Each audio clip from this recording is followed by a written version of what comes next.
Okay, so hello everyone, my name is Jason. I'm a Course in Miracles student and a channeler. And today I'd like to do a few things. I just want to talk about the Course in Miracles a little bit. And then I wanted to introduce a meditation that I've been doing every morning recently. And then I wanted to talk about the wind. And then I'll channel about these things as well. So the first thing, I guess what I'll talk about first is my Course in Miracles. We'll talk about that first.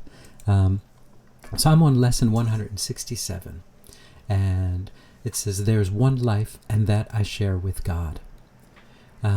So it says, there are not different kinds of life, for life is like truth, like the truth. It does not have degrees. It is the one condition in which all that God created share. Like all his thoughts, it has no opposite. There is no death because what God created shares his life. There is no death because an opposite to God does not exist. There is no death because the Father and the Son are one. In this world there appears to be a state that is life's opposite. You call it death. Yet we have learned that the idea of death takes many forms. It is the one idea which underlies all feelings that are not supremely happy. It is the alarm to which you give response of any kind that is not perfect joy. All sorrow, loss, anxiety, and suffering and pain, even a little sigh of weariness, a slight discomfort, or the merest frown, acknowledge death. And thus you deny you live. Okay, so there's a lot more to this. Again, I recommend, if you are so inclined, please read the whole thing.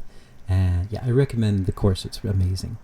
Now, I just want to read another part here that I thought was great. The mind can think it sleeps, but that is all. It cannot change what is its waking state. It cannot make a body, nor abide within a body. What is alien to the mind does not exist, because it has no source. For mind creates all things that are, and cannot give them attributes it lacks, nor change its own eternal mindful state. It cannot make the physical. What seems to die is but the sign of a mind asleep.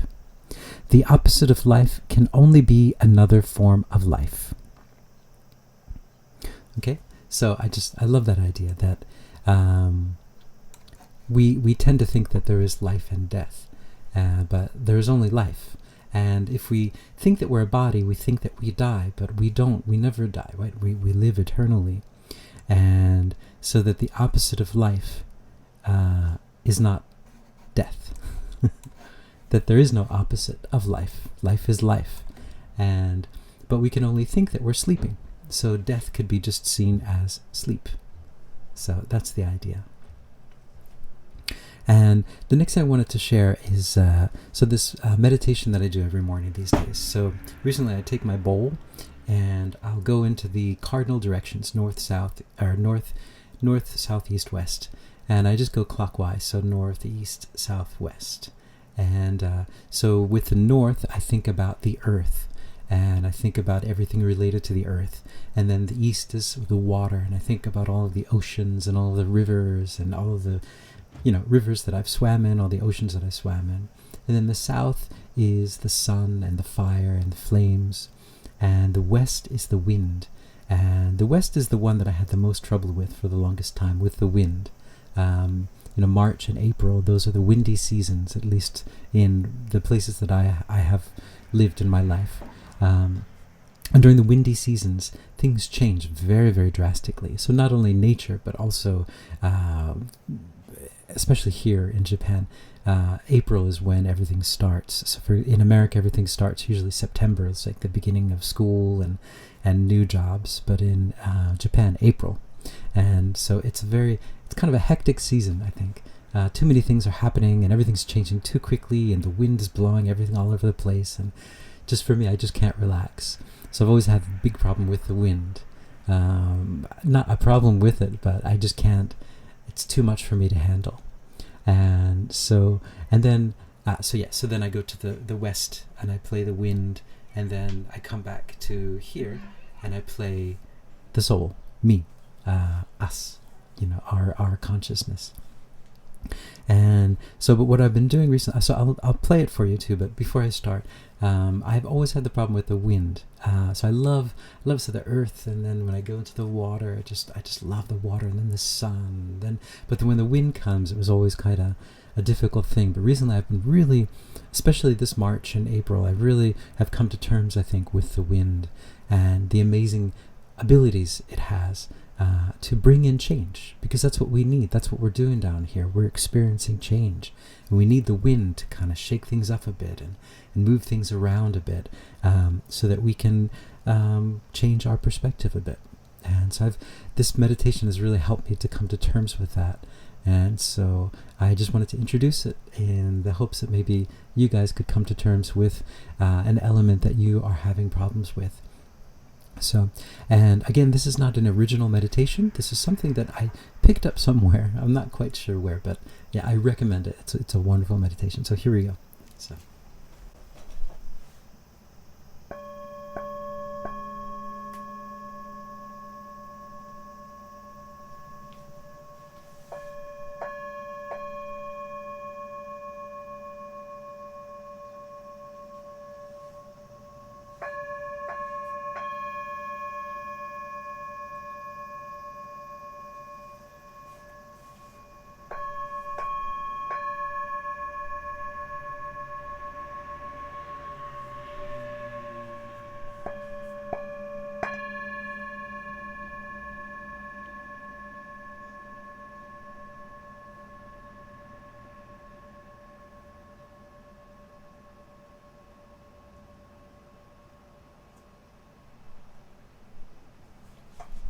Alright, so that is the meditation.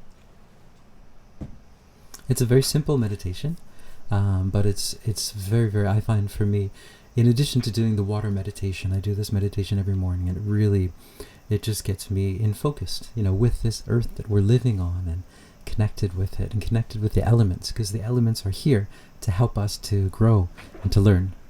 And the wind is the one that I finally learned a lot about. And so that's what I wanted to talk about is, so I was talking with someone about cycles in life. And so in a lot of my calendars, well, the one calendar that I just got doesn't have it, but most of the calendars have the moon on them. And I have, just for the past few years, I've been following the moon just because I've been seeing like different situations. Like it seems like everyone kind of gets into fights around this time, and everyone seems to be really tense around this time. And so I just started following the moon and seeing if there was a connection. And there's a very, very close connection with the moon and with cycles. And we have the cycles of the seasons, and we have the cycles of the moon. And there are so many different cycles that we are living under on this planet. And there was a book that was so in the conversation, there was a book that was recommended, and it's called Wild Power, and it's for women. So it's for women and their cycles. But I thought it's very related to, I think, men as well. I mean, so men also go through cycles, through the seasons, and maybe it's not as direct as women feel it, but there are cycles for both, I think. And we are on this planet, and we're dealing with all of these seasons and the moon, and so yeah, knowing that idea helps you to really understand where you're at, and not to feel like a victim sometimes, not to feel like why is nothing going wrong, why is nothing going right, why is everything going wrong, what's happening, why am I so tired, all of these things. If you're aware of the moon, and you're aware of the seasons, and you're aware of the wind, for example, or the water, depending on the season that you're in, you can prepare yourself for it. And being prepared for it helps you to truly, deal with a lot of different things, and to look at things a little deeply. So that was what I wanted to say about that. Another thing, this is just unrelated stuff, but if you're trying to book a session with me, sometimes my mail goes into your junk mail, and sometimes when I try to mail back, it doesn't go through. So if that happens, if you seem to be waiting for a long time, just send with a different email, and that'll come through. Okay, so that was completely unrelated, but there you go. And yeah, so that's all I wanted to talk about today. I think those are the only two things. Yes.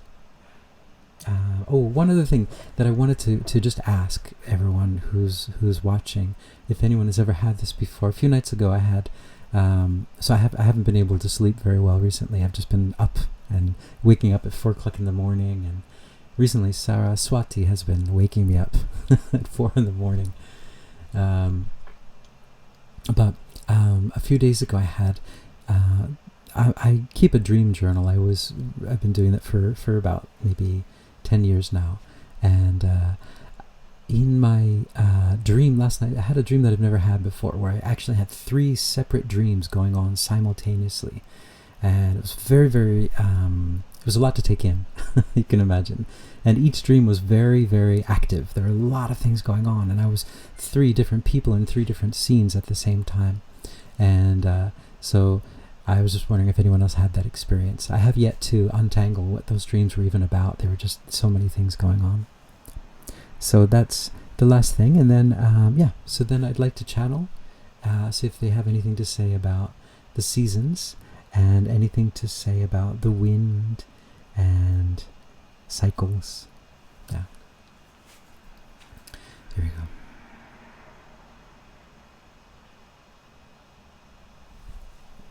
Greetings. We are that one that you know as Mary Magdalene, and we are here, and we are always here around all of you. We are here giving you the sense of calm and sense of peace to help you to navigate these times that you're in, these rough times. So the wind is a very, very good analogy for these times that you're in. The wind is the element that is there to shake things up and to change things. It is the element of change, as all of the elements, of course, are of change.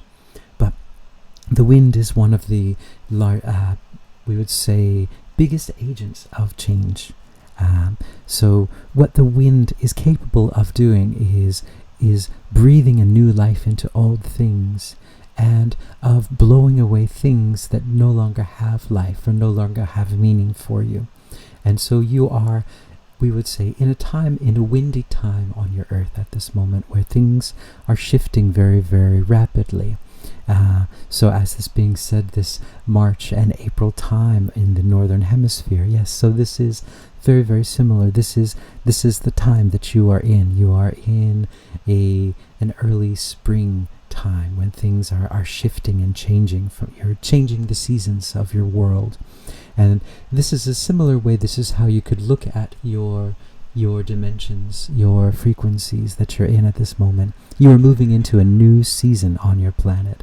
And on this new season, things will change very, very rapidly.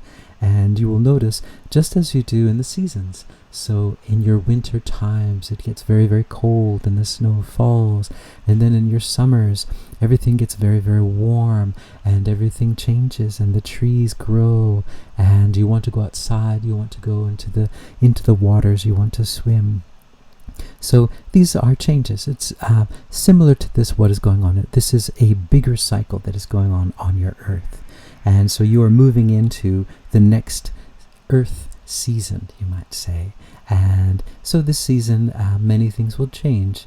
And in order to change the seasons, wind and rain are very, very helpful. Wind and water, they are very, very good agents of moving things around, of shaking things up a bit, of making things a little bit more available to you, of making things a little bit clearer to you. Once things are shaken up a bit, you are forced to take a new perspective, a new standpoint. And when you are in a new standpoint, you will be able to see what things truly are. And that's what is going on at this moment on your planet.